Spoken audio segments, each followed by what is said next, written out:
Welcome to CTV News, Your Canada. It's Tuesday, January 27th. We'll bring you profiles of fascinating Canadians and stories about your community. Thanks for watching. For Hannah Shapiro, this winter skating adventure through a forest started with a phone call. I called my friend in San Francisco. I'm like, hey, I heard about this really cool skating trail. You want to try it? She's like, yeah. That call led them here to Lac des Loups, located about 60 kilometers northwest of Ottawa. This is next level. You are skating through a forest. It's incredible. Look, the snow is falling. It couldn't be more perfect out here. Patinage en forêt offers 6 kilometers of smooth ice winding through a forest. It's our 10th season. We started in Christmas 2016. Owner Dave Maillet says the reaction from visitors from around the world is rewarding. They say that something magical happens here because everybody comes back out of the forest with a big smile on. So obviously we're doing something right, and everybody leaves here in good humor and thanking us and giving us hugs and everything because they enjoyed their experience. But this isn't the only forest skating trail in the Ottawa and Outaouais region. From Stittsville and Metcalfe to Gatineau, Wakefield and Pembroke, skaters have several options to enjoy winter. For some, the discovery is part of a special occasion. This is our 10th anniversary, so we came up to the Wakefield Mill, and then we just so happened to find this. It's beautiful. Yeah, it's like absolutely amazing. Yeah, unlike anything we've ever done. Others say Patinage en forêt stands out compared to one of Ottawa's most popular skating attractions. The canal is wonderful. We did that yesterday, but once we got on our skates and started on this trail, this place is just magical. You can just tell that the owner, it's set up perfectly, and it's really a special place. This couple moved from Poland to Canada in 1990. Not a winter goes by where they don't visit this trail. This is incredible because you can actually skate in the woods, and that's what makes an incredible experience. For Shapiro, it's about more than just skating. It's just so beautiful. It's absolutely beautiful. You really get meditative calm out there, and just being out here. This is what winter's supposed to be. Dave Charbonneau, CTV News. Welcome to the microverse. Chloe Savard puts a sample of pond water from LaFontaine Park under the microscope. The microscopic world is filled with wonders and beauty, but it's also filled with stuff that is gross. Under her ultra-magnified lens, bird feathers reveal a kaleidoscope of color, and different milks show off very different textures. Pairing her amazing images with carefully selected music, Savard wants her millions of social media followers to be curious about science. Science needs to be mainstream, right? It needs to be accessible to everyone. Her Tardibabe account is named after the microscopic organism tardigrade, the water bear, a tiny, admirable animal. Because of its resilience, of its adaptability. Savard has good reasons for showing the beauty of the natural world in miniature and how all living things are interconnected. Her work also shows how microplastics and pollution are entering these spaces. I'm really passionate about the planet we're living on, and I'm really passionate about the fact that it's fragile, vulnerable, and I want to protect it. A glimpse at the amazing things that live right beneath our feet. I see the microscopic world it's like a gold mine. Christine Long, CTV News.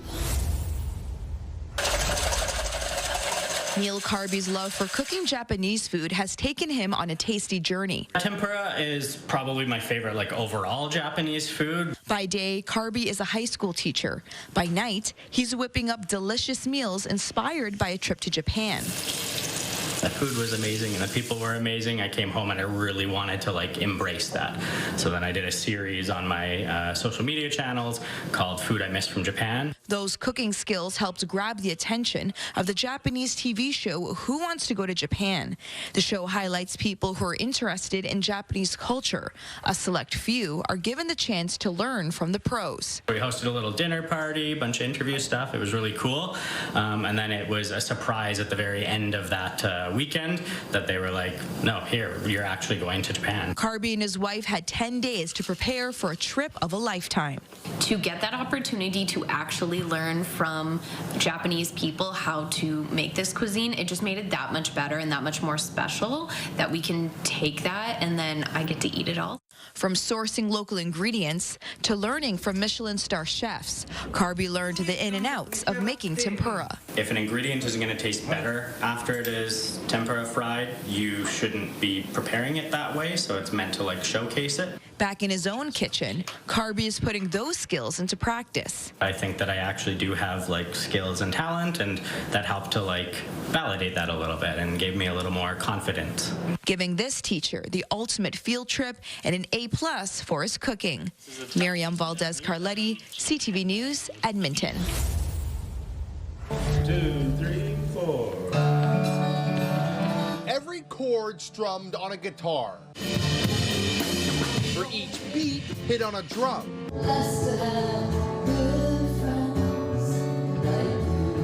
And every note sung from nearly a dozen talented Fredericton artists in front of a sold-out playhouse. It was all in tribute for the now shuttered downtown music shop that gave them their start. Tony's, over 50 years, created a massive warmth and love in the community by just being exemplary in everything they did. Which is why when Tony's Music Box announced it would be closing its doors after half a century this past fall, it hit the community hard. That's when Norm Couturier came up with the idea of a concert. One last crescendo for the soundbox of a community. We had enough performers and speakers and people wanting to be part of this to do 2 nights. It just goes to show that when you go above and beyond naturally like they've done for so many years, it resonates with people. One of those people is Steve Whalen, who like hundreds of others had his music career begin once he stepped through the doors of Tony's. I got to see and touch and reach out to all those people all these years in music because of him and because of them. It's a similar sentiment for Peter Hicks, who was 13 years old when he first walked into the Queen Street storefront. You can't go in there any given day without running into musicians that you know or musicians that you respect and want to know. It's always been a community hub. Musician after musician shared similar stories, and Tony's lasting impact was recognized by the city with the Fredericton Arts Achievement Award. Fredericton is Fredericton because of the 5 decades that you have been on that corner, showing us off to the world, to every musician that comes in our town. It's a night that won't soon be forgotten for Michael George, who along with his father and family provided the inspiration for the soundtrack of a city. That's going to resonate within me forever. I love all you guys, and it's been my honor to serve you, assist you, be part of your musical journey. Be it a young kid looking for his first instrument or the long-standing customer just stopping in to say hi. The story of Tony's shows with a little help from some friends, there's no telling what a community can create. Avery McRae, CTV News, Fredericton. That's something rotten. Yeah, there's something rotten. So that's kind of cool. And I would be this handsome, middle-aged character in front of it. It's the first day of rehearsals at Stratford Festival for Something Rotten and Guys and Dolls. Oh, I haven't seen all of this yet. This is me.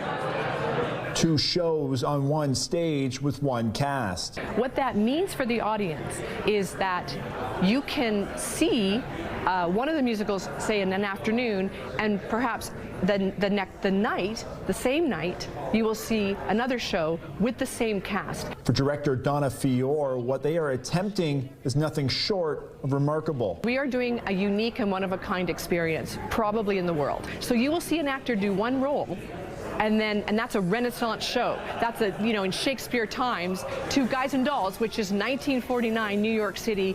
For the actors, it's a unique challenge. Well, we'll be in physio a lot. We'll have therapy sessions. It's just a big demand on everybody, physically and mentally. Guys and Dolls is returning to Stratford after a 9-year wait, but for Something Rotten, it's been just 2 years. When you've done something and it was a success, does lightning strike twice?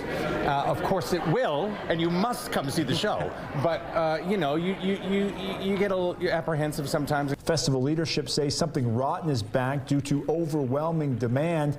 The cast say they are excited for the challenge. But mostly you're just excited about, okay, so this, I always wanted to try this. Maybe we can go back and actually do that. Maybe you can add something new here. As for the challenges of doing two very different shows in the same day, it could actually make an actor's life easier. When you're doing a gig where you're doing the same show twice in one day, that's when you start to get confused because you hear the music and you're like, wait, did I already do this? No, that was this morning when we did the earlier show. So it's a lot easier to do two different shows in one day than the same show. The first production of Guys and Dolls is April 21st. Something Rotten hits the stage May 11th.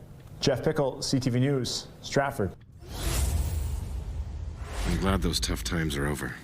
Is it really true? Am I dreaming? It's real. You will never have to work like that again.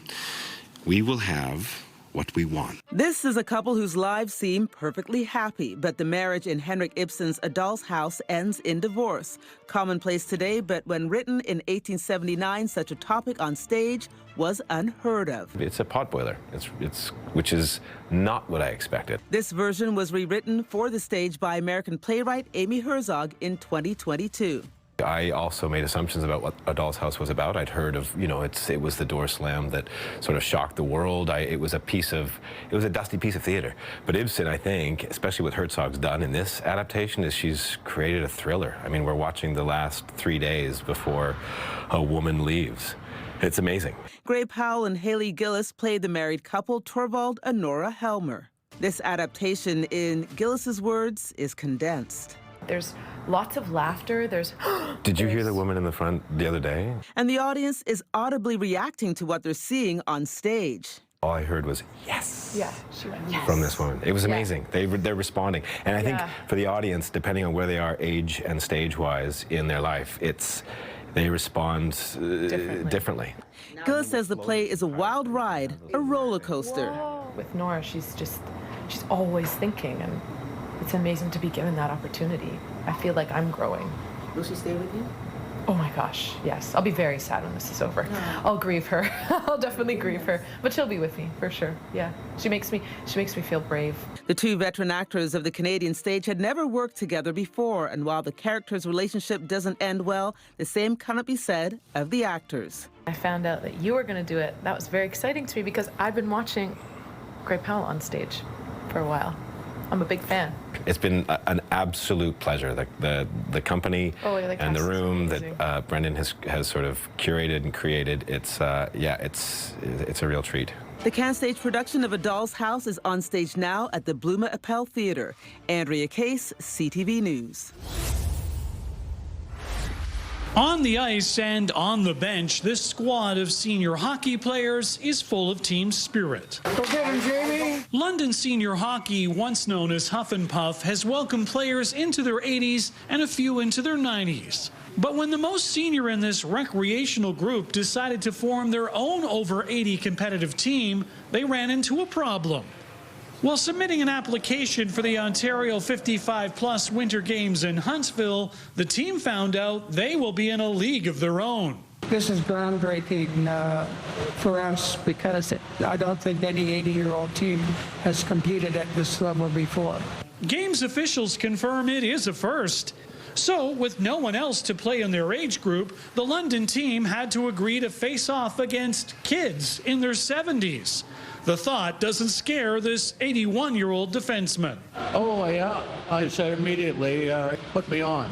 The declaration is not surprising, as most have been playing for 3/4 of a century. I think I got my first pair of skates when I was 4. I'm just the type of person that has to keep busy, and I've always played all kinds of sports. The team will be coached by Brian Laporte, but as a young pup of 72, he does know his place. You can't teach old dogs anything, come on. Laughs aside, Brian, who is the convener of the LSH, takes pride in heading up a squad of senior hockey stars. He's optimistic that other players at the games will see them and opt to create their own 80-plus teams in time for the 2028 edition of the games. Hopefully that's an inspiration for Ontario Senior Games. Some, like John, a survivor of 2 heart attacks, have certainly taken on bigger challenges. It's partly why he was chosen to dub the team the War Years. War Years, W-A-R-Y-E-A-R-S, because most of us were born in the war years.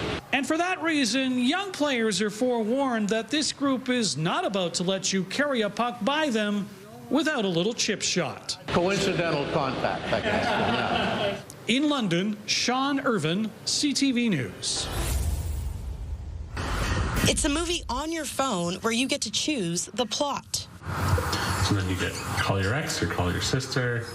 Regina filmmaker Aaron Sinclair's short film called Singleness lets the audience decide the outcome of different scenes throughout the film using options on their mobile device. The interactive aspect is on the ChooseWise app, and as you're watching the film, you get to choose what you think the character should do next, and you'll be presented with different options, and depending on what you choose will change kind of how the story plays out. The production follows an international trend where filmmakers are starting to use vertical storytelling, also known as microdrama format, in their short films, allowing people to watch movies the way they naturally hold their phones. There's a lot of projects that are shifting into this microdrama format. We see companies like Disney and Fox looking into the microdrama format as well. Adding, the industry is shifting on how people consume content. We're getting a little bit away from the more traditional type of storytelling into this new format, simply because folks are scrolling and we want to keep their attention span. Although the app to watch the film is based in the U.S., Sinclair says he takes pride in shooting and casting the entire movie locally.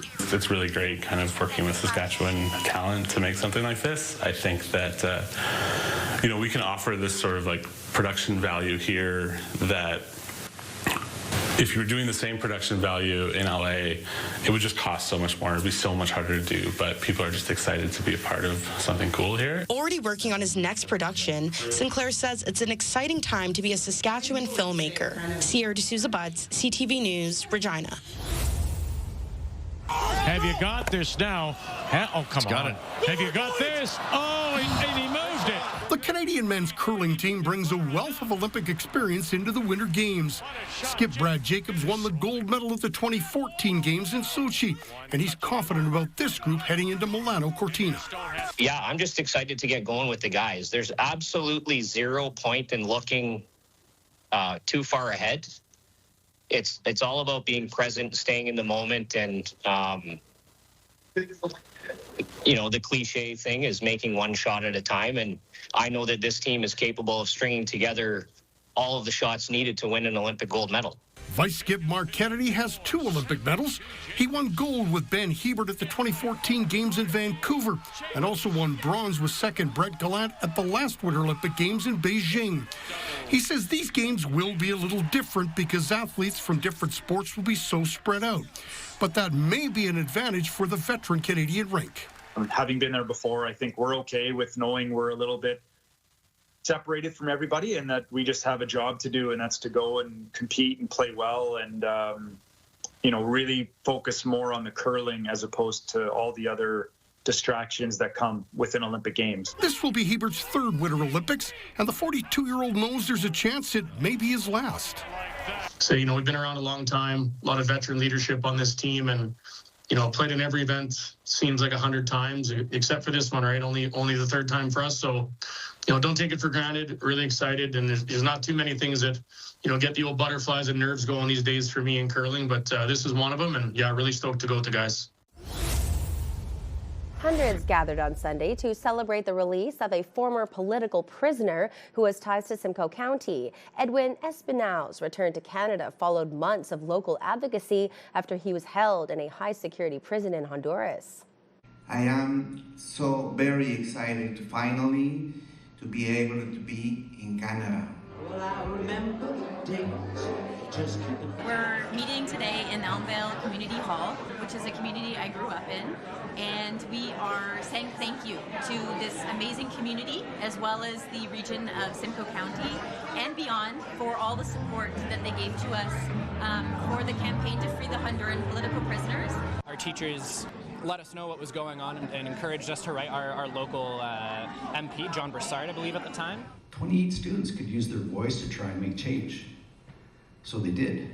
In essence, they said this: we're a country that believes in human rights, a country that has signed the Universal Declaration of Human Rights.